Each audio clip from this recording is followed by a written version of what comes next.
자, 이제 재와벌 이승우 변호사와 함께 하겠는데 오늘 정말 아주 특별한 손님과 함께 오셨습니다.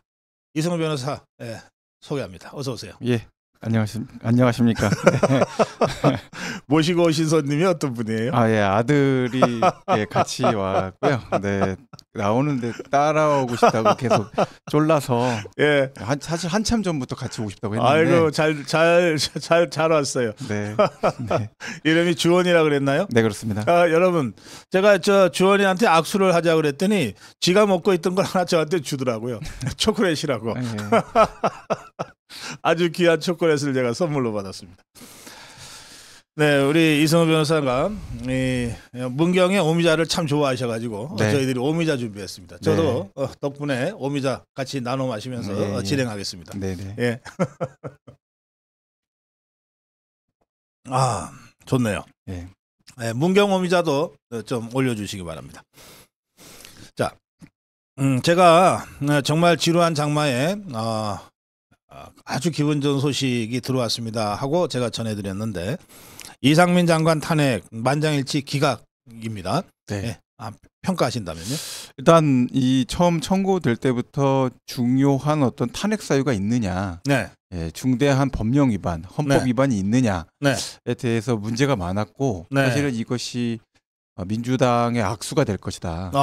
법조계 내부의 지적이 굉장히 많았습니다. 그렇죠. 그 당시에 그랬죠. 네. 그리고 이 내용 관련해서 사실 오늘 헌법재판소에서도 명시적으로 이야기를 했지만 헌법과 법률 관점에서 재난안전법과 국가공무원법을 위반해서 국민을 보호해야 될 헌법상의 의무를 다했다고 다하지 못했다라고 보기는 어렵다라고 명시적으로 판단을 해버렸습니다. 법률 위반이 없었다는 거잖아요. 네. 헌법과 법률에 위반될 만한 내용이 없고 여러 가지 복합적인 문제들이 결합돼서 이와 같은 문제가 발생된 것이지 이걸 장관 개인의 책임이다 이렇게 말할 수 없고 더군다나 그 말과 관련돼서 어떤 부분이 좀 확인이 안 됐던 그런 경미한 실수 이 문제만을 가지고선 전체의 어떤 헌법상의 어떤 의무 위반이다 법령 위반이다 이렇게 볼 수 있는 내용은 될 수가 없다라고 판단을 했고 사실 전원일치 탄핵 기각 결정이 나온 것은 사실 판단할 만한 어떤 이견의 여지가 없다 이런 형태가 되는 것이고요.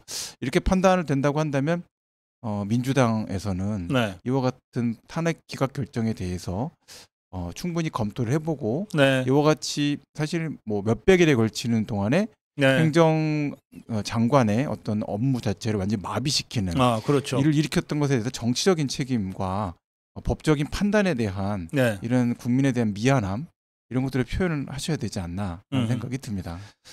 저도 그래서 더불어민주당이 국민 앞에 무릎 꿇고 사죄해야 한다. 제가 아까 연합뉴스에서부터 제가 그렇게 논평을 하고 있는데요. 네네. 그런데 지금 여기 민주당 자살골입니다. 이런 댓글들도 올라와 있습니다. 네네. 그런데 사실 처음부터 이게 법리적으로 전혀 말이 안 되는 탄핵안을 밀어붙여서 결과적으로 이 행안부 장관을 167일인가요? 직무를 정지시켜 버렸잖아요. 네네. 그러면 이에 따르는 물론 이제 직무대행도 있고 다 해서 어떻게든 시스템에 의해서 작동은 되지만 장관이 일단 직무정지가 되면요 새로운 결정을 할 수가 없습니다. 전혀 할 수가 없죠. 이 직무대행은 장관이 해오던 일을 대신하는 거지. 그렇습니다. 자기가 새로운 결정을 하거나 이렇게 할 수가 없어요. 네네. 그러면 사실상의 행정공백이 167일 있었다는 뜻이거든요. 네네. 이에 대해서는 국민 앞에 사과해야죠. 이것들이. 저는 당연히 그 문제에 대해서는 사과를 해야 될 문제라고 생각하고요. 또 정치적인 이 판단을 넘어서서 법적인 책임을 추궁했던 거 아닙니까? 그럼 법적인 책임을 추궁했는데 이와 관련돼서 반대 의견도 없고 소수 의견도 없는 상태로 전원 일치로 기각 결정이 나왔다라고 하게 된다면 이 대해서는 명백한 법적인 판단이 이루어졌다 봐야 되기 때문에 그리고 또 최종적 판단이고요. 그러면 이 문제에 대해서는 최소한 책임 있는 논평을 하고 책임 있는 평가와 관련돼서 대국민 사죄를 해야 되는 이런 문제다라고 저는 생각을 합니다. 그런데 이제 보통 헌재 판결을 보면 소수 의견 다수 의견이 병기되잖아요. 그렇습니다.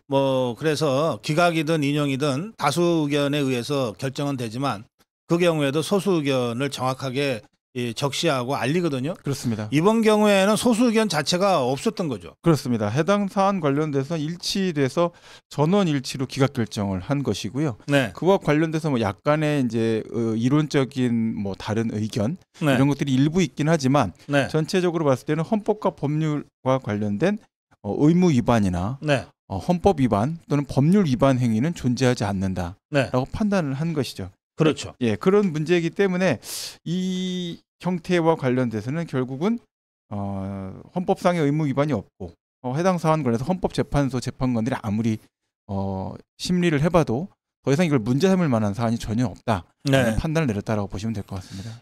댓글 창이 뜨겁습니다. 우선 변호사비 이상민 장관도 변호사 선임을 해서 대응했잖아요. 네. 제 기억으로는 개인 돈으로 변호사 선임을 했던 걸로 제가 기억하거든요. 네. 그럼 변호사비는 어떻게 되는 겁니까? 변호사 비용은 본인이 부담하셔야 될 것 같습니다. 그래요? 왜냐하면 그걸 관련해서는 이제 국회도 국가기관이고요. 네. 또 현재의 헌법재판소도 국가의 기관입니다. 그래서 지금 이제 국가 배상과 관련된 문제로 가게 됐을 텐데 네. 배상과 관련돼서 문제가 된다면 공무원의 고의 또는 중과실이 있어야지만 네. 국가 배상을 개인에게 이제 구상할 수 있게끔 되어 있고요. 이제 국가가 그걸 구상을 하려고 한다면 중과실이나 고의를 입증해야 되는데 국회의원들을 상대로 해서 고의 중과실을 입증한다는 것이 딱 봐도 고의 중과실인데 그렇게 보이긴 하지만 심증만 갖고는 이제 할 수 없는 좋은 국가에 살고 있는 거죠. 그렇죠. 네, 알겠습니다. 네. 또 질문 이런 게 있습니다. 더불어민주당을 대상으로 하는 무고죄는 가능한가요? 허위 사실로 절차를 밟아서 들어가서 이걸 수사기관이나 뭐 탄핵 절차가 진행되긴 했지만 징계 문제는 아니기 때문에 네, 탄핵 절차는 헌법상의 권한을 행사한 것이다라고 볼 수 있어서 이 무고의 문제가 될 것으로 볼 수는 없을 것 같습니다. 알겠습니다. 네. 예. 요리생 쿠키님이 주원이 예뻐요 그러셨습니다. 그럼요. 이쁩니다. 네. 네. 얼굴 보여달라 그러는데 조금 앉아 있다가 들어가 버렸어요. 고성범 본부장 방으로. 네. 그리고 제가 아까 잠깐 그 말씀을 드렸는데 이번 헌재 판결을 보면 헌법과 법률을 위반하지 않았으므로 네. 이렇게 돼 있잖아요. 그렇습니다. 그러니까 탄핵이라고 하는 것은 그냥 정치적으로 하는 게 아니고 그렇습니다. 명백하고 구체적인 헌법 위반과 법률 위반이 있을 때 그리고 그렇습니다. 그것이 공직을 수행할 수 없을 정도로 중범죄일 때 탄핵하는 거 아닙니까? 중대성이 있어야 되죠. 그러니까 노무현의 경우에 네. 법률 위반을 노무현이 시인했어요. 네네. 그렇지만 이것이 대통령직을 그만두게 할 만큼의 중대한 범죄는 아니기 때문에 기각한다 이렇게 돼 있거든요. 예, 그렇습니다. 그러면 똑같은 논리로 이번 노무현 때 판결이나 이상민 장관 기각을 가지고 박근혜 대통령 6년 전 네. 헌재 결정을 하면 박근혜 대통령의 그 탄핵 그 인용 결정에는 구체적인 또 중대한 헌법 법률 위반은 없고 네. 헌법 수호 의지가 없다고 탄핵했거든요. 네네.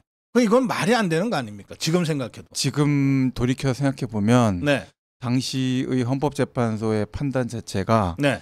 상당히 법리적으로는 네. 많은 문제가 있다라고 생각을 하고 네. 또 그 점에 대한 법조계 내부에서도 지적도 많이 있었습니다. 네. 사실 법리적으로 탄핵 사유가 존재하느냐라고 네. 보는 문제에 대해서는 네.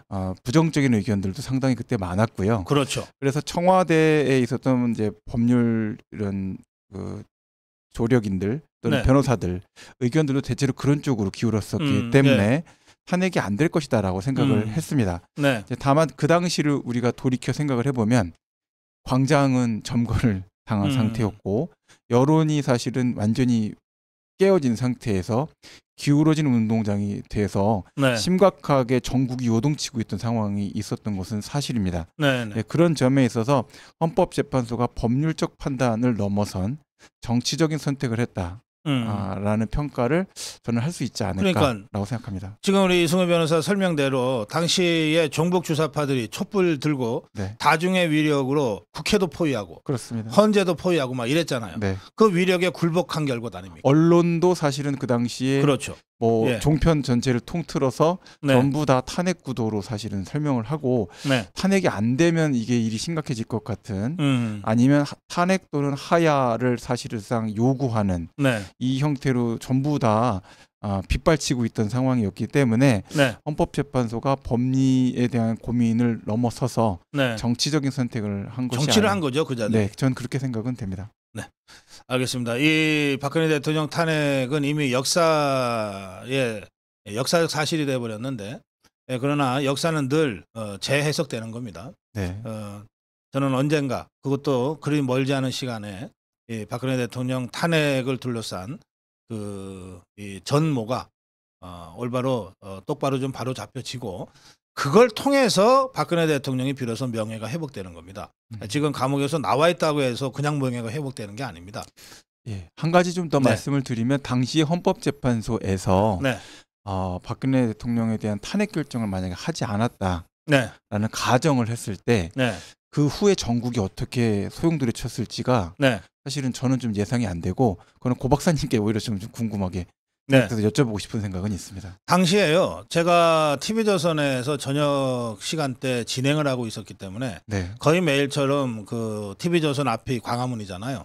광화문에서 태극기 집회와 촛불 집회를 봤습니다. 그리고 네네. 또 직접 제가 나가서 취재도 했고요. 네. 촛불의 숫자보다 태극기 그 집회에 참석한 우리 자유우파 국민들의 숫자가 훨씬 많았습니다. 네네. 다만 촛불은 전문 시위꾼들이 돈, 뭐 정교조나 민노총과 같은 그 투쟁 자금이 많이 쌓여 있는 네. 이런 조직이 기반이 돼서 동원을 했기 때문에 네네. 집회 비용이라든지 이런 거 걱정하지 않고 아주 전문 시위꾼들에 의해서 조직적으로 그리고 또 뭐 누구 하면 알만한 무슨 연예인이 나와서 갑자기 한마디 한다든지 뭐 청와대를 향해서 누구 나와라고 소리 지른다든지 막 이런 식으로 이벤트를 벌려가면서 또 대부분의 언론이 그 촛불은 밤에 하잖아요. 네네. 촛불 자체가 선동적이고 사람 숫자를 세기가 어렵잖아요. 그렇습니다. 몇 명 안 모여도 마구 휘두르면 많아 보이거든요. 네네. 이런 식으로 연일 보도를 했고 태극기 집회는 밤에 다들 지방에서 외국에서들 오셔서 했기 때문에 오후 해가 지면은 이제 다 흩어졌거든요. 예. 그러면 그 흩어질 그 무렵의 장면을 주로 찍었어요. 네네. 그래서 양쪽을 비교를 해주면 태극기 집회는 듬성듬성해 보이고 뭐 촛불은 엄청 조직적이고 많아 보이고 이런 식으로 해서 계속해서 대통령 탄핵이 대세인 것처럼 몰고 갔습니다. 네네. 저는 그 과정에 우리가 흔히 자유파 언론이라고 하는 TV조선이나 조선일보까지도 네. 그런 그 여론 조작 작업에 앞장섰다고 저는 생각합니다. 다른 언론은 말할 것도 없고요. 당시 언론이 사실은 전체가 다 예. 한 목소리를 낸 상태였고요. 그렇습니다.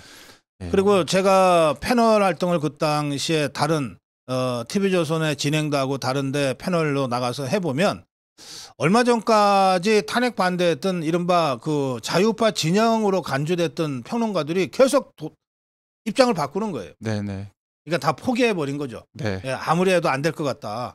그래서 탄핵 쪽으로 돌아가는 현상들이 발생했습니다. 예. 하여튼 그 당시 굉장히 외로운 싸움을 저는 방송에서는 했지만 그러나 제가 분명히 말씀드릴 수 있는 건 당시에 박근혜 대통령을 탄핵해야 된다고 주장했던 종북 주사파들보다 탄핵 절대 안 된다. 네. 헌정 중단은 막아야 된다. 박근혜 대통령은 잘못이 없다. 박근혜 대통령의 7시간 괴담은 괴담일 뿐이다. 이런 거를 주장하면서 모였던 자유파 국민들이 압도적으로 많았어요. 사실은 처음 시작될 때 제일 큰 불을 끼얹은, 그러니까 기름을 끼얹은 그 기관은 사법부입니다. 네. 계속 그 집회 금지, 네. 시간 제한 네. 이거 다 가처분을 받아줘갖고 결국은 다 풀어줬거든요. 맞아요. 예. 네, 결국 그러면서 사실은 법원이 연속 가처분을 해주니까 네. 법원이 옳다고 평가를 하나 보다. 이 집회에 대해서 법원도 정당하다라고 보는구나. 네. 탄핵 사유가 있다고 생각을 하나 보다. 네. 이런 식으로 해서 이제 사실은 여러 차례 집회가 매주 반복되지 않았습니까? 그렇습니다. 그러면서 사실은 세력이 점점 커지는 형태를 법원이 전 만들었다는 생각도 많이 합니다. 그래서 우리 이승우 변호사가 저한테 오랜만에 질문을 하셨으니까 네. 기각됐다면 네. 기각됐다면 그것으로 전국은 바로 안정됐을 겁니다. 네. 저는 그렇게 생각합니다. 네. 자, 오늘 이상민 장관의 헌재 그 탄핵 기각과 관련된 말씀을 나누다 보니까 6년 전 박근혜 대통령 탄핵 사건, 탄핵 사태가 다시 한번 정말 통한의 한으로 다시 다가오는 것 같습니다. 이 얘기는 이 정도에서 마무리하겠습니다. 지금 우리 시청자들께서 아마 주원이가 나와서 그런지 슈퍼챗 릴레이를 하시고 계신데 네. 개수나무님, 깡지님, 이승우 변호사님 사실에 입각한 법액석 최고입니다. 이렇게 감사합니다. 지금 슈퍼챗을 하고 계십니다. 자, 다음으로 가겠습니다. 네. 괴담과의 전쟁인데요. 네네. 그 국토부가 네. 이 예타안, 그걸 원안이라고 흔히 부르는데 네. 예타안대로 하라는 게 지금 더불어민주당의 이 강변이거든요. 네. 그런데 예타안대로 하면 예타안이 여러 가지로 문제가 많아서 대안을 찾았는데, 그런데 더 좋은 대안을 놔두고 네. 더불어민주당이 압박한다고 네. 예타안으로 다시 돌아가는 순간 우리는 네. 배임죄를 범하는 게 된다. 네. 이렇게 주장하고 있습니다. 네. 그거 법리적으로 좀 설명해 주십시오. 일단 예타라고 할 때는 이제 예산을 통과하기 위해서 타당성을 검토를 하는 거고요. 예산과 관련돼서 기본적인 조건을 크게 벗어나지 않는 안에서는 사실 더 좋은 대안을 계속 검토를 해서 최종적으로는 가장 최적의 안을 행정적으로 적용하는 것이 바람직합니다. 제가 이거는 저도 이야기 관련해 갖고 혹시 제가 잘못 생각하는 부분이 있나 해서 부동산과 관련된 이제 전문성이 있고 뭐 국토교통부와 관련된 구체적인 이제 업무들을 데이터를 가지고 교환하는 이런 분들하고도 이야기를 해봤는데요. 사안 관련해서 양평에 지금 현재 그 예타로 통과했던 첫 번째 안, 양서면 하는 안하고 그다음에 대안 1, 대안 2 이게 검토를 될 때 사실은 대안 자체는 계속 검토가 되는 것이고 그와 관련돼서 가능성이 있는 여러 가지 경우수를 검토를 하면서 어떨 땐 예산이 좀 늘어나기도 하고 예산이 좀 줄기도 하고 그리고 통과하게 되는 영역 또는 인구와 관련된 문제 이런 것들을 다 검토를 하는데 최종적인 이 선택됐던 안 자체가 부적절하냐 이 점에 있어서는 전문적인 의견을 검토했던 대부분은 이것은 대안 2가 최종안으로 나왔던 것이 가장 최적한 안이라고 판단이 된다라는 의견이 다수를 점하고 그렇죠. 있다. 강화 IC 강상면 안. 그렇습니다. 이렇게 판단을 하고 있는 것이라서 이 논쟁 자체가 크게 의미가 있는 것인지를 모르겠고 이와 관련돼서 오히려 뭐 이런 어떤 중간에 변경을 시켰다. 뭐가 그것 때문 뭐 어떤 특정 인물 때문에 특정 인물의 토지 때문에 그쪽을 방향을 틀었다. 이런 식으로 이야기할 수 있는 내용은 전혀 아니다. 라고 설명을 들었습니다. 그래서 제가 생각해도 그 여러 가지 지도 자료나 뭐 지금 국토부에서 해당되는 자료, 그 검토 자료를 전부 다 공개하지 않았습니까? 뭐 그렇게까지 이제 행정을 다 공개해도 괜찮을지 저는 좀 염려되긴 하는데 그럼에도 불구하고 정보 공개를 통해서 국민의 의혹을 해소하고 가겠다. 라는 의지는 제 생각에는 굉장히 큰 장관의 결단이다라고 저는 생각을 하고요. 그런 점에 있어서 검토를 해보고 객관적으로 검토를 해봤는데도 해당 사안에 관련돼서는 객관적으로 의심할 만한 내용들이 존재하지 않고 뭐 그걸 뭐 8일 만에 바꿨냐 며칠 만에 바꿨냐 사실 근데 국토부 공무원들이 얼마나 전문성 있는 사람들이 일을 한다 안 한다 이걸 생각을 해보지 않고 이렇게 뭐 며칠 만에 바꿨다 이것만 갖고 문제 삼을 수 있는 내용은 전혀 아니라고 생각합니다.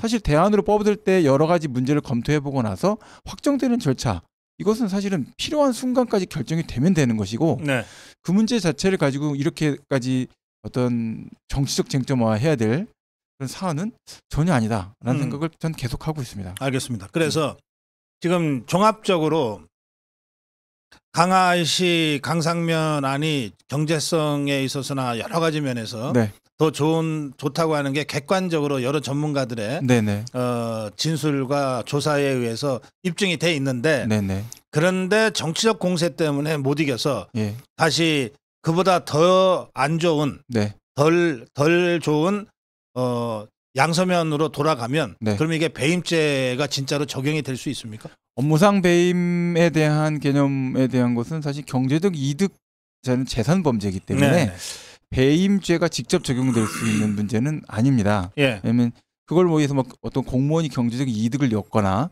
제3자가 경제적 이득을 취득하는 이런 문제가 되는 것은 아닌데 이제 업무상으로 최적 그러니까 수단을 가장 좋은 수단이 있는데도 불구하고 가장 좋은 수단을 버리고 정치적인 문제 때문에 최악의 수단을 고른다. 라고 한다고 한다면 이거는 사실 공무원으로서는 해서는 안 되는 정무적인 문제로 인해서 행정적 판단을 하게 되는 최악의 선례를 남기게 되겠죠.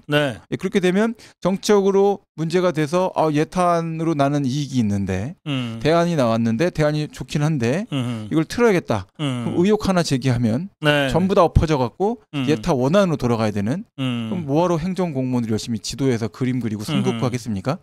이런 형태로 만드는 것이라서 글쎄요. 그거를 국회에서는 행정부가 하는 업무와 관련해서 의혹 수준이라면 사실은 뒤로 물러서야 된다 저는 생각을 하고 행정부의 판단을 존중해줘야 된다라고 생각을 합니다. 이것은 소송으로 가게 된다 하더라도 사법부가 행정부의 판단이 재량 범위 안에 있다, 위법하지 아니하다, 적정한 판단이다라고 내릴 수밖에 없는 형태까지를 벌써 이미 인정한 것이다라고 생각이 됩니다. 이게 결과적으로 이 직업공무원의 직업윤리 그리고 자존심까지 다 걸려버린 공직윤리를 위배하라는 얘기죠. 정치적인 의혹 때문에. 그러니까요.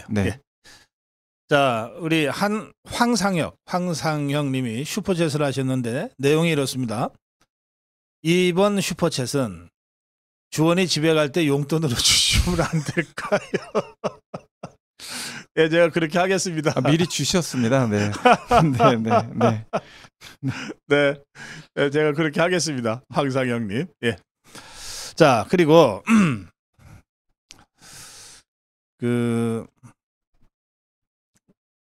국민의힘 한기호 의원이 서희 초등학교의 교사의 극단적 선택 관련된 그 괴담 유포, 최초 괴담을 만든 사람, 그리고 그걸 유포한 사람, 그중에 특히 김어준이라는 자를 지금 고소했습니다.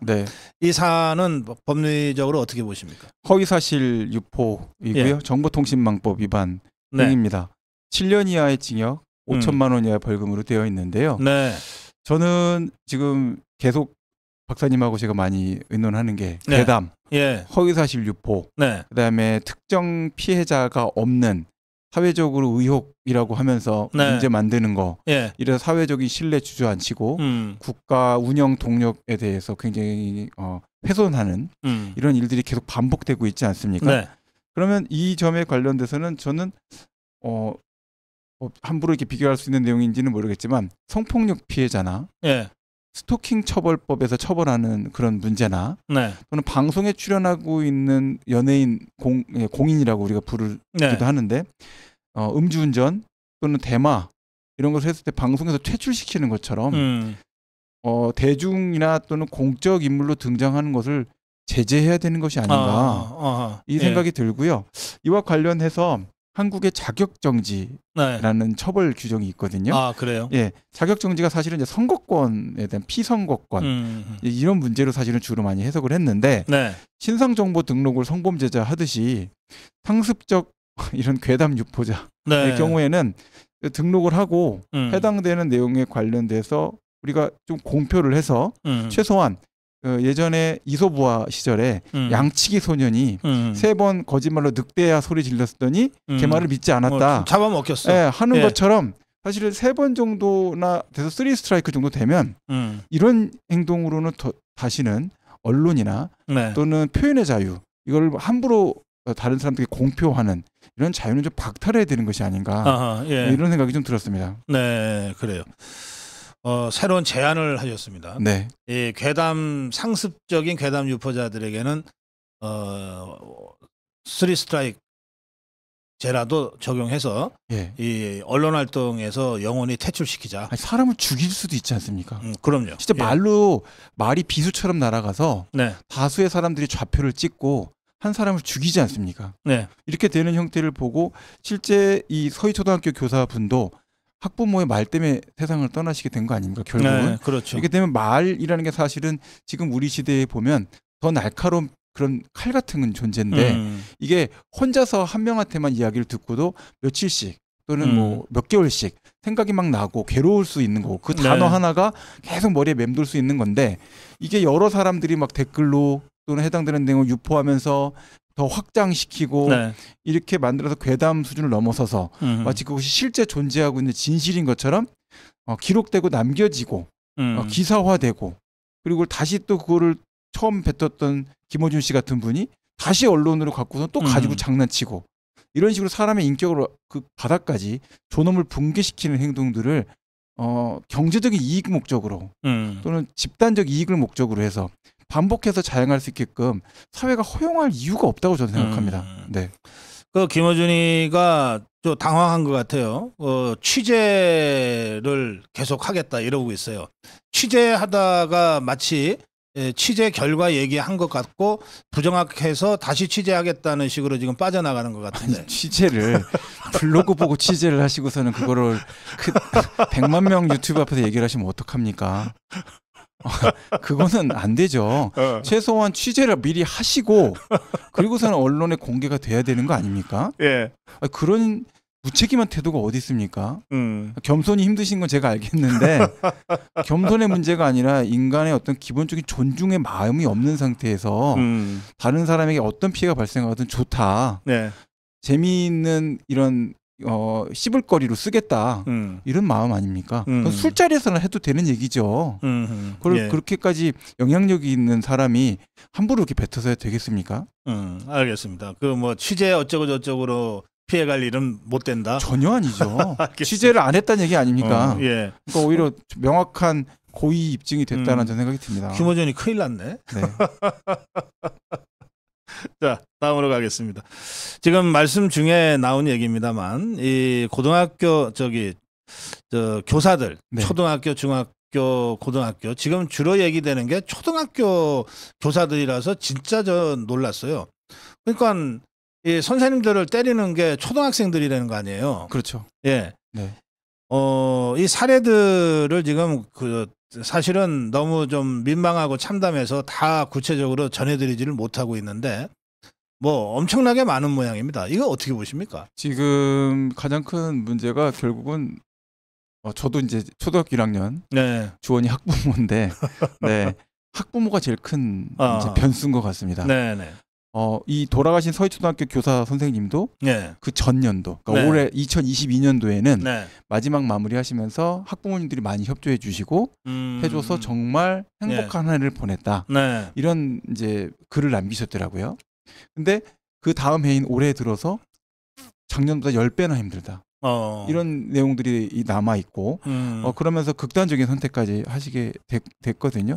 여기 보면 초등학생 개개인의 문제도 있고 27명, 뭐 26명, 8명 이렇게 되는 초등학생들의 문제들도 있지만 그 뒤에 있는 학부모들의 어떤 태도를 갖고 학부모들이 학교를 또는 교사를 대하느냐 이 문제가 사실은 여러 가지 문제를 만든 것 같고 근데 그 확실히 확인된 내용은 아니지만 그 안에 이제 또 법조인이 잔뜩 껴 있어서 법조인들 부모가 뭐 그렇게 좀 극성이었다, 또 심했다, 또 피해자 가해자와 관련돼서 여러 가지 문제에 대해서 중간에 노출되면서 힘들었다 이렇게 얘기가 되는데 저는 이제 이 이야기를 계속 접하고 또 학교의 교사분들이 과거에 이제 제가 학교 다닐 때만 해도 초등학교에 남자 선생님들도 많으셨습니다.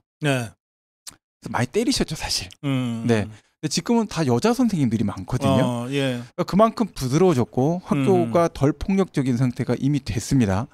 그런데 법은 과거를 기준으로 해서 아동 학대에 대한 걸 강경하게 집어넣었죠.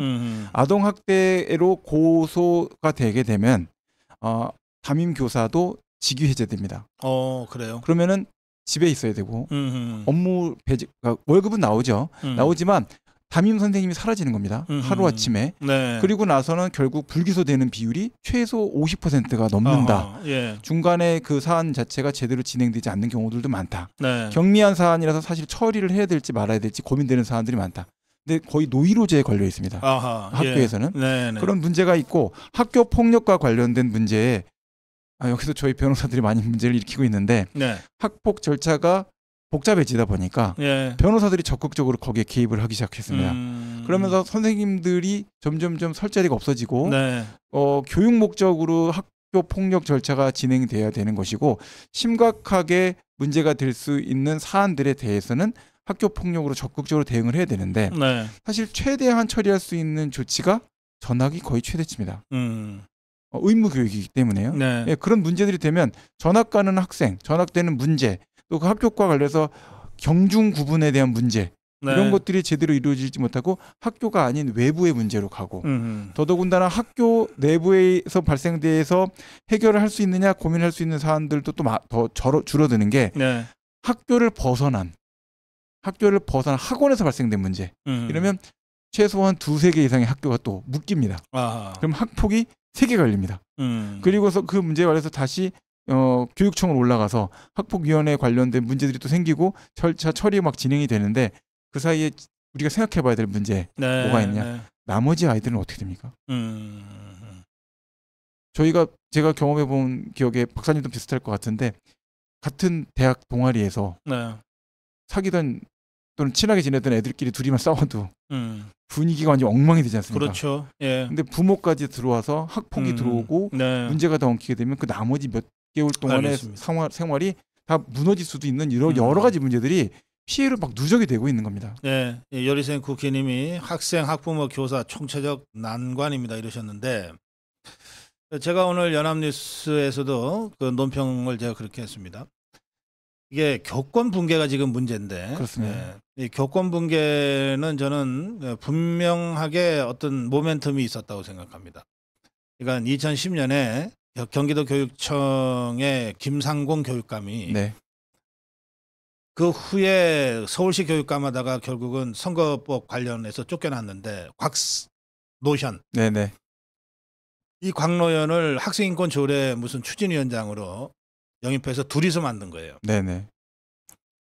2010년에 학생인권 조례를 만들었는데 그 내용이 학생 해방 선언을 넘어서 학생 방종 선언인 거죠. 네. 이들이 그 당시 만들 때 그냥 백제에서 상상력 갖고 만든 게 아니고 미국의 그 가장 큰 교육구인 뉴욕시의 학생 권리 장전을 모델로 해서 만들었다고 알려져 있는데 네.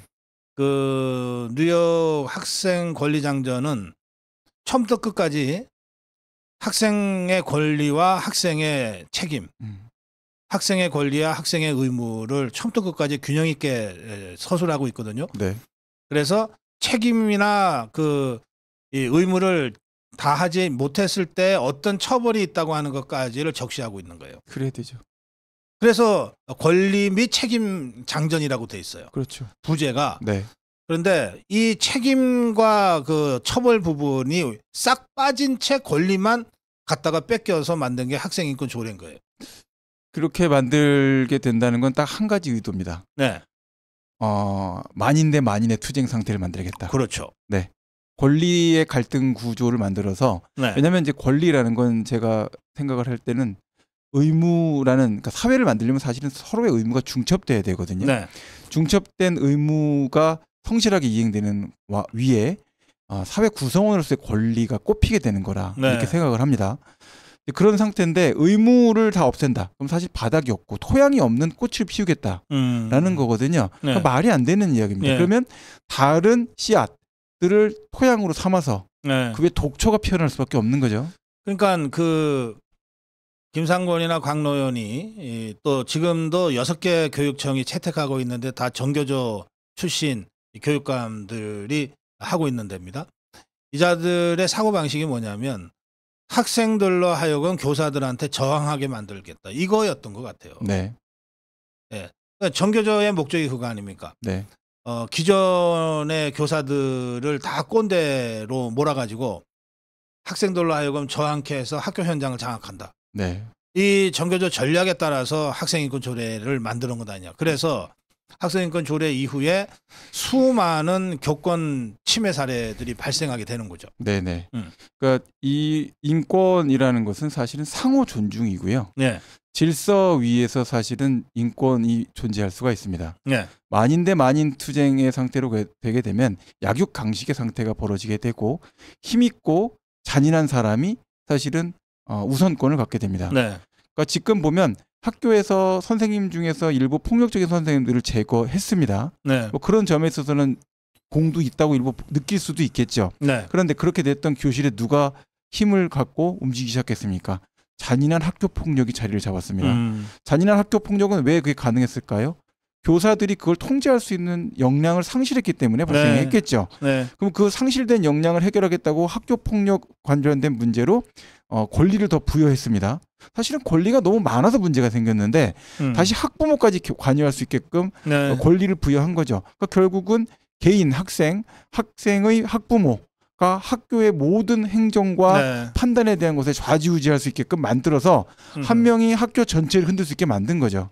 그러니까 권리를 축소해서 의무를 부과했어야 될 문제인데 권리를 강화하는 형태로 나갔기 때문에 교권 문제가 생겼다. 네. 그리고 전체 학생들의 우리가 잊어버리고 있는 단어 학습권이 파괴되었다. 라고 볼 수 있습니다. 알겠습니다. 자, 이제 좀 근원적인 대책이 필요합니다. 그러니까 이게 교권 붕괴 상황에서 뭐 학부모들의 고의적 이 무고 수준의 무슨 고소고발이라든지 네. 이런 것들을 막기 위한 조치나 이런 것들이 교육부 차원에서나 교육청 차원에서 논의가 되기 시작했는데 네네. 저는 학생인권 조례가 만들어진 목적부터 또 그것이 어떻게 악용되어 왔는지 긍정적인 측면이 없다는 건 아닌데 그렇습니다. 그 애초의 목적과 그것이 어떻게 악용되어 왔는지를 전체적으로 지난 13년간의 역사를 짚어보고 네. 그 과정에서 여러 가지 형태의 이념적 그 편향성 네. 또 정치적 오염이 된 부분에 대한 아주 근원적인 치유 이런 것들이 이루어지지 않고서 그냥 당하는 선생님들 보호하는 정도의 미봉책으로는 이 문제가 근원적으로 해결이 안 된다. 맞습니다. 예. 왜냐면 교원 수급과 관련된 문제도요. 네. 지금 이렇게 대략 교권 보호한다, 뭐 미봉책으로 해결될 문제가 아닙니다. 예. 교육 현장 자체가 충분히 인생을 걸고 할 만한 이런 삶의 현장이냐 네. 자체에 대해서 회의감을 갖는 교사분들도 상당히 많고 예. 특히 저도 뭐 개인적으로 저희 회사에 현재 수습으로 와 있는 변호사 중에 한 명은 10년 차 교사였는데 앞으로 미래가 안 보여서 교육감 나가시는 분들도 보면 미래에 대한 비전이 없고 또 실제로 그 장학사나 장학관으로 가시려고 하시는 분들도 도대체 왜 하시려고 하시는지 잘 모르겠고 이런 생각이 들어서 이런 조직에 계속 있을 수가 없어서 뭔가 개선점을 찾아보자라고 해갖고 변호사 시험을 공부했다라고 하더라고요. 그래요. 그렇게 해서 이탈하려고 하는 이런 형태가 많고 또 교대에 계신 현재 학생들도 굉장히 고민이 많습니다. 예. 그렇게 되면 누가 이제 우리 아이들 가르치고 또 우리한테 훌륭한 시민 동료 구성원을 만들어 줄까요? 그거 공포스럽게 생각해야 된다라는 생각이 듭니다. 알겠습니다. 네. 얼마 전까지는 사실 교사라는 직업이 굉장히 안정적인 네. 그런 직업으로 선호됐는데 지금은 어느새 기피하는 네. 또 이직하는 사람들이 늘어나는 그렇습니다. 이런 직업이 될 정도로 이 교권의 붕괴가 심각하다. 네. 좀 근원적인 대책 마련이 필요하다. 여기까지 하겠습니다. 네. 요리생 국회님이 법승TV 구독했습니다. 그러셨네요. 예. 감사합니다. 네. 아직도 구독을 안 하셨단 말씀인가요? 아니, 오늘도 감사합니다. 네. 예. 자, 검정고무신 사건 좀 설명해 주십시오. 제가 오늘 아침에 박보균 문체부 장관이 종북 주사파들과의 문화전쟁을 시작했다. 네. 이렇게 제가 알려드렸는데 그때 제가 검정고무신 사건을 잠깐 언급은 했는데 네. 좀 정확하게 어떤 사건인지 좀 설명해 주시면 좋겠습니다. 검정고무신은 이제 저는 사실 굉장히 열심히 봤던 그런 만화입니다. 그래서 이 내용 관련해서 사실은 이렇게 불행한 결과로 치달을 거라고는 저는 생각을 못했었는데 네. 가장 큰 문제가 우리나라의 저작권 거래 문화입니다. 왜냐하면 저작권 이렇게 하시면은 하나의 권리, 소유권 이런 것처럼 특정 물건에 대한 하나의 권리 이렇게 생각하시기가 쉬운데요. 네. 저작권은 사실은 평가하는 그 권리상으로는 8개의 권리 다발이다. 이렇게 봅니다. 그래서 저작자로서의 인격적인 권리가 네. 있고요. 그걸 재산권적인 또 권리가 있고 그걸 다시 2차 저작 하고 그걸 변형시킬 수 있는 권리들이 묶여 있고 그걸 또 방송이나 또는 다른 형태로 출판하거나 하는 여러 가지 권리들이 네. 8가지가 묶여 있다라고 봅니다. 그래서 우리나라에서는 포괄적인 권리 양도 또는 거래의 가격 또는 향후에 뭐 기간 제한 없이 네. 전체에 대한 저작권 존속 기간까지의 양도도 법원이 허용되는 것처럼 생각하고 있고 일반인들도 그렇게 생각을 많이 하고 계신데 사실 이제 많은 저작권을 중요하게 생각하는 카피라이트를 중요하게 생각하는 국가 가령 프랑스 같은 국가에서는 네. 저작권을 포괄 양도하는 것이 무효입니다. 아 그래요? 네, 그래서 백희나 작가 관련돼서도 그 소송이 붙었던 구름빵 관련된 사건 네, 붙었던 네. 1차적인 내용 자체가 국내에서 전체에서 전 세계에 대한 저작권을 전부 포괄 양수도를 특정 회사에서 했는데 이걸 프랑스로 번역 출간을 할 때 백희나 씨의 동의가 필요하고 수익에 대한 배분이나 이런 것들이 저작권상에 필요하냐라고 했던 것이 국내 소송에서 다퉈졌습니다. 네. 근데 이제 판결은 그거 뭐 포괄 양수도 했고 본인도 일정 비용 돈을 받았으니까 그거 뭐 괜찮은 거 아니냐라고 우리나라 법원은 판단을 했는데 네. 그 직후에 나온 이제 그 평론이 뭐였느냐 학자분께서 쓰신 건데 국제사법상으로 프랑스는 그거를 강행 규정으로 무효를 선언하고 있는데 어떻게 대한민국 법원이 무식하게 그게 유효하다고 판단할 수가 있느냐. 최소한 프랑스에서는 무효였다라고 최소한 법안 하나 검토해 봤어야 되는 거 아니냐. 예. 이런 얘기가 됐는데 그래도 백희나 씨는 일정 금액이라도 그 저작권을 전체 양도를 할 때 비용을 받으신 분입니다. 물론 속상하시고 여러 가지 문제가 생겼고 앞으로 그런 일이 안 생기게끔 도와드릴 이해를 하시고 계신데 검정 고무신 사건은 사실상 제대로 된 돈도 못 받고 권리 전체가 다발로 넘어간 문제가 된 거죠. 아하, 예. 이렇게 되신 상태에서 이걸 회복하기 위해서 소송을 하고 이 문제에 관련해서 이 캐릭터도 막 만들어지고 본인의 뜻과 상관없이 내가 만들었던 캐릭터가 훼손될 때 저작자들이 느끼는 감정은 본인이 인격적으로 회멸당하는 느낌을 느낀다고 하시더라고요. 네네. 그래서 그거를 표현할 수 있는 최종적인 수단이 내가 이렇게 선택을 할 수밖에 없는 상황을 표시하신 것이 아닌가라는 생각이 듭니다. 다행히 이 검정고미 사건은 문체부가 그 계약 자체가 잘못됐다고 네. 하면서 이걸 이제 바로잡는 과정에 들어갔기 때문에 네. 조기에 사실은 그 작가들 입장에서는 이제 한 분은 이미 고인이 되셨지만 작가들 입장에서는 자신들의 완전히 그 빼앗길 뻔했던 권리를 일부라도 찾게 되는 계기가 됐습니다. 자, 이 검정고미 사건은 이제 그 우리 사회에 있어서 이 저작권이라고 하는 문제가 굉장히 복잡하다. 네. 그리고 사실은 좀 어렵다. 전문적으로 들어가지 않으면 안 되는 문제들이 있어서 그렇습니다. 사실은 뭐 저도 책을 여러 번 씁니다만 그럼 저도 저작권이 있는 사람이잖아요. 그럼요. 또 저희가 고성호 TV 방송을 하면서 제일 신경 쓰는 게 저작권법 위반이거든요. 네네. 그리고 또 이게 구글이 가장 예민하게 들여다보고 있는 것도 저작권 문제입니다. 네. 그래서 저희가 일체의 그 노래를 내보내지 못하거든요. 네. 심지어 애국가에도 저작권이 있는 애국가가 있고 네. 저작권을 그 원작자가 풀어준 애국가가 따로 있어요. 버전이 다릅니다. 네네. 우리가 보통 많이 듣는 애국가는 저작권이 있습니다. 네. 그러니까 무슨 행사에 저희가 취재를 갔을 때 그 국민의례를 할 때 애국가가 나오잖아요. 네. 그러면 그게 들어가면은 저작권에 걸리기 때문에 저희가 영상을 틀지를 못하는 거예요. 네네. 이제 그 정도로 엄격한 것이니까 네. 이 문제에 관해서는 이게 다 그 여러분들의 문제가 언제든 될 수 있다. 이렇게 그렇습니다. 생각하시고 좀 관심을 갖는 게 좋겠습니다. 네, 그 저작권 관련된 관점을 이제 간단하게 설명을 드리면 네. 사실은 표현의 자유와 굉장히 밀접한 네. 문제입니다. 저작물 자체가 인간의 고유의 어떤 사상과 감정을 표현한 그 표현에 대한 것을 사실은 우리가 네. 이제 저작 이라고 그것이 화체되어 있는 걸 저작물이다 이렇게 표현을 쓰거든요.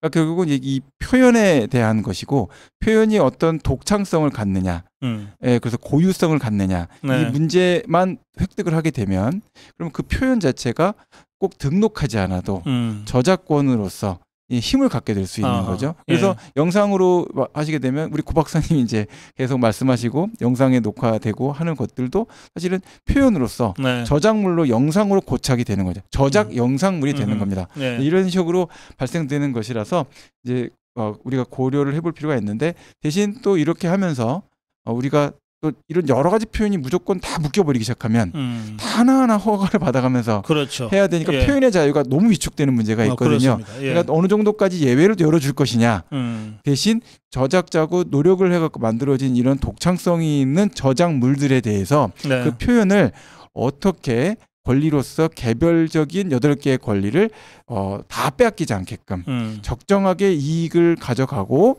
사회적으로도 그 인격적인 어떤 저작적 네. 표현에 침해를 받지 않을 수 있게끔 규율을 조정해 나가고 문화를 만들어 나갈 것이냐 이게 우리나라로서 굉장히 중요한 게 바로 옆에 거대한 국가가 중국이 네.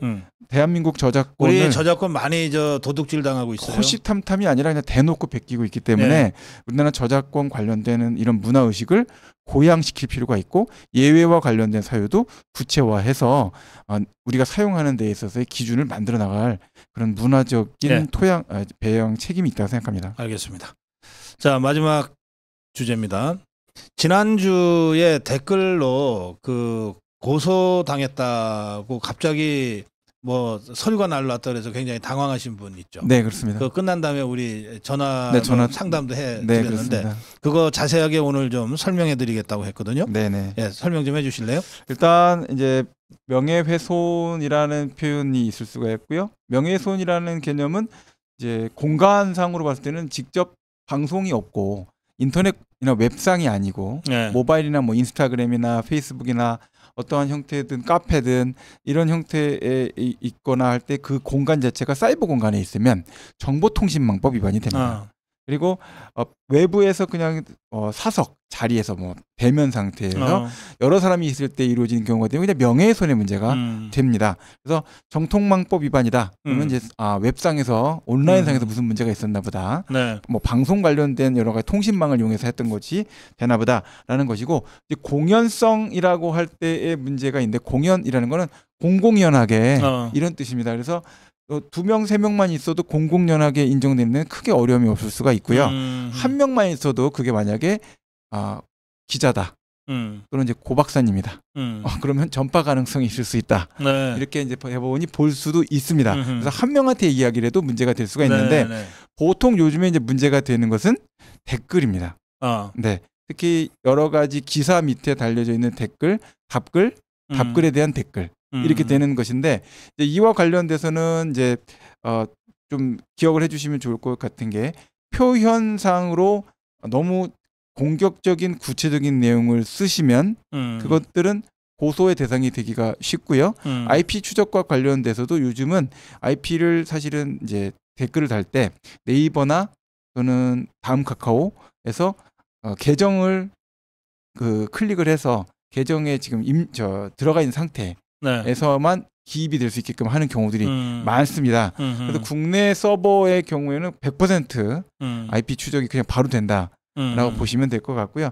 해외의 경우에도 댓글을 달고 유튜브나 이런 곳에 댓글을 달았을 때 관련돼서 연결고리들을 건너 가보다가 비슷한 형태의 댓글이 있으면 연결을 찾게 되면 그 내용 자체가 IP 특정 형태로 돼서 누가 댓글을 달았는지 확인할 수 있게끔 될 수가 있습니다. 내가 누군지 모르겠지 하고 이렇게 생각하면 안 된다. 여러 군데서 활동을 하시다가 예. 연결되다가 네이버에서 한번 걸리시면 이제 그게 다 연결되는 거죠. 그래요. 네, 이제 그런 문제가 될 수 있고 예. 제일 중요하게 생각하시는 게 그럼 이런 댓글도 과연 손해배상 책임을 져야 되느냐 네. 또는 명예훼손 책임을 져야 되느냐 이런 문제가 되실 텐데 첫째로 댓글을 달았을 때 댓글 내용에 구체적인 내용이 없다. 라고 하게 되면 명예훼손 문제가 되기는 어렵습니다. 네, 야 이놈아 나 무슨 디귿시그사 아니면 비읍시의사 이렇게 표현을 썼다. 근데 모욕죄의 문제가 될 수는 있는데 그 모욕죄와 관련된 문제는 명예훼손죄보다는 훨씬 낮은 수준으로 처벌하거나 사실은 처벌 수위가 굉장히 낮고요. 네. 그 전체 내용과 관련돼서 이제 우리가 3가지 정도를 명예훼손과 관련된 판단 지표로 봅니다. 네. 그래서 왜냐하면 명예훼손 판단할 때 가장 중요한 것 중에 하나가 이게 위법하냐. 왜냐하면 사실에 대해서 그 정도 반응을 할 수 있는 거 아니야? 라고 볼 수 있는 부분이 사실 넓어야 되거든요. 네. 네. 표현할 수 있는 부분이 어떤 사람이 바보 같은 짓을 합니다. 그게 왜 바보 같은 짓을 해?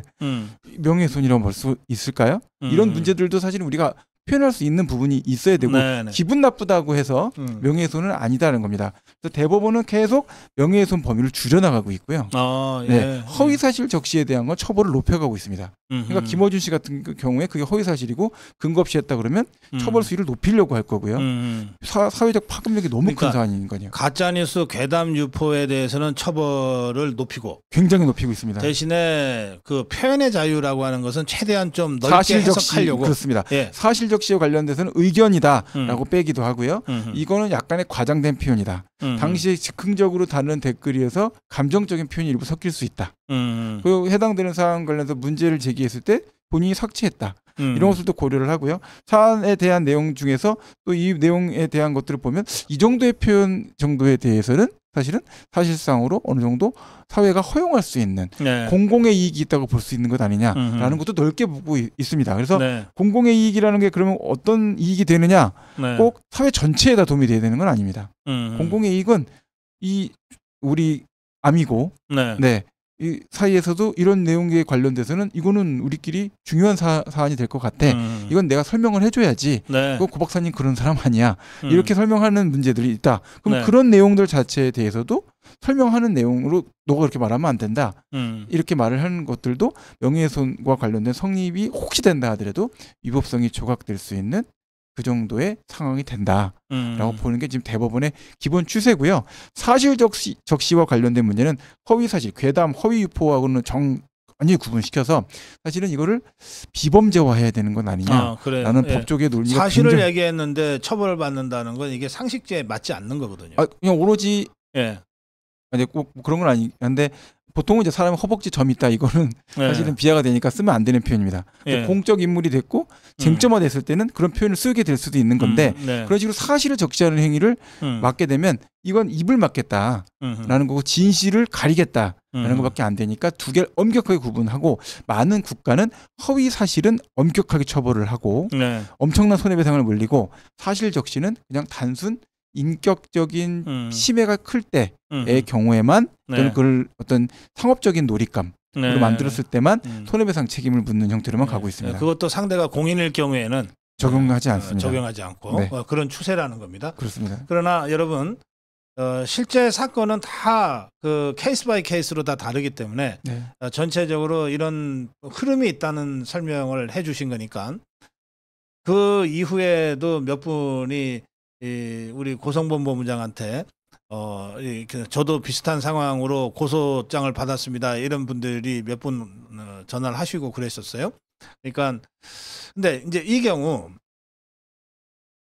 이게 이제 최악의 경우에 우리 저 자유파 시민들 국민들이 이런 식으로 해서 좌파 종북 주사파로부터 고소고발 당하는 경우들이 더러 있거든요. 많아요. 최악의 경우에 감옥까지 갑니까? 아니요. 감옥까지 가시기는 어렵고요.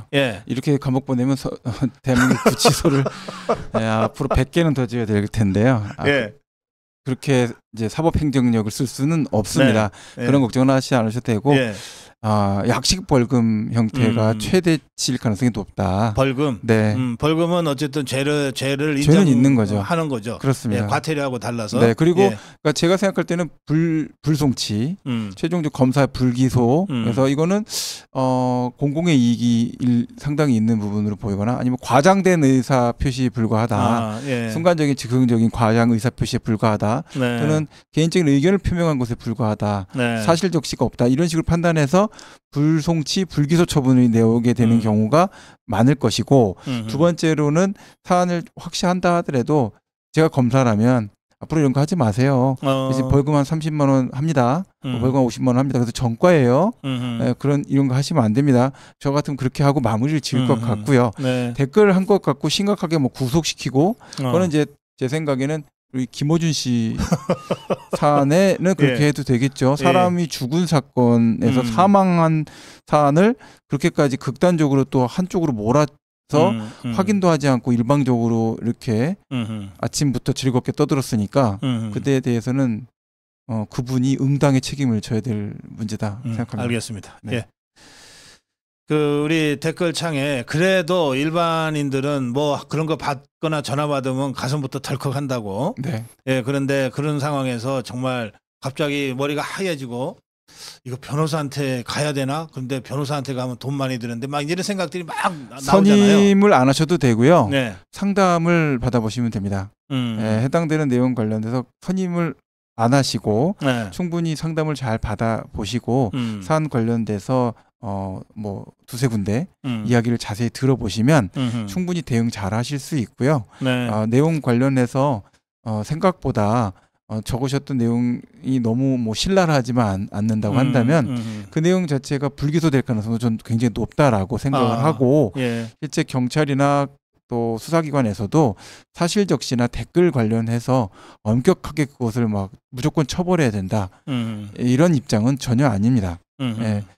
다만 이제 제가 이제 한 가지 좀 의견을 말씀을 더 드린다면 댓글을 다실 때 조금 더 엘레강스하게 달아주시면 뭐 돌려치신다든지, 아니면 조금 더 이렇게 니를 위하는 것 같지만 넌 나쁜 놈이야라는 느낌을 남겨주신다든지 하면서 이렇게 좀 멋있는 문장으로 좀 더 가름해 주시면 사실 이제 고소하기도 애매하고, 네, 고소할 때 각하될 수도 있기 때문에 훨씬 더 평화로운 삶을. 예. 그러니까 욕설 같은 건 안 쓰시는 게 좋아요. 그렇습니다. 그러니까 얼마든지 욕설 쓰지 않고도. 예, 놀려먹는 좋은 방법들이 많으니까. 연구를 하시면 인터넷에 많고요. 요새는 또 챗GPT도 있지 않습니까? 그래서 같이 연구를 좀 해보시면 그것도 재미가 있을 수 있습니다. 근데 이제 선임을 하면 어쨌든 그때부터 비용이 들잖아요. 그렇습니다. 변호사 선임을 하면. 그렇습니다. 그런데 상담을 해도 상담료를 내야 되는 거 아니에요? 상담료를 이제 받는 변호사들이 요새 많을 텐데요. 네. 보통 한 뭐 30분 1시간에 5만 원 정도 받는 변호사들이 많아서 그렇게 큰 부담은 안 되는군요. 그렇습니다. 네. 알겠습니다. 여러분들 이게 언제 여러분들한테 이런 일이 벌어질지 모르기 때문에 여러분들 참고하시고 어쨌든 뭔가 뭐 경찰서나 뭐 검찰에서 뭔가가 날라오면 그때부터 스트레스죠. 예, 그러니까 그럴 경우에 혼자서 끙끙 앓지 마시고 아무 변호사나 그냥 전화로 30분 1시간이면 여러분들 상황을 다 설명하실 수 있거든요. 그렇습니다. 그리고 법률적 조언을 받을 수 있어요. 예, 그런 상담은 생각보다 그렇게 큰 비용이 드는 게 아니니까. 그리고 그것도 난 아는 변호사 하나도 없어요. 그러면 어쩔 수 없죠. 고성본부장한테 전화하세요. 네. 예, 어떻게든 해결해 드리겠습니다. 네. 자, 마무리 한 말씀 듣겠습니다. 네, 오늘 아들이랑 같이 와서 뜻깊었고요. 네, 또 이쁘다 해주셔서 감사하고요. 네, 앞으로 학교에서 여름방학인데요. 여름방학 끝나고 또 2학기에도 아버지로서 또 변호사로서 계속해서 고 박사님을 도와서 여러분들과 함께 사회가 더 안전하고 불필요한 공권력의 낭비 없이 더 좋은 사회가 될 수 있도록 하는데 조금이나마 미력의 힘이나마 합칠 수 있도록 열심히 살도록 하겠습니다. 네. 예, 고맙습니다. 우리 요리센 쿠키님이 마지막에 또 슈퍼챗을 한 번 더 하셨어요. 명쾌한 일타 강사. 네. 이승우 변호사 응원합니다. 그러셨습니다. 네. 고맙습니다. 네. 내일 제가 평택 투어 갑니다. 내일 평택 투어 가는데 원유철 대표하고 한 3시간 평택을 둘러볼 계획입니다. 12시에 모이는데요. 12시에 모여서 밥부터 먹습니다.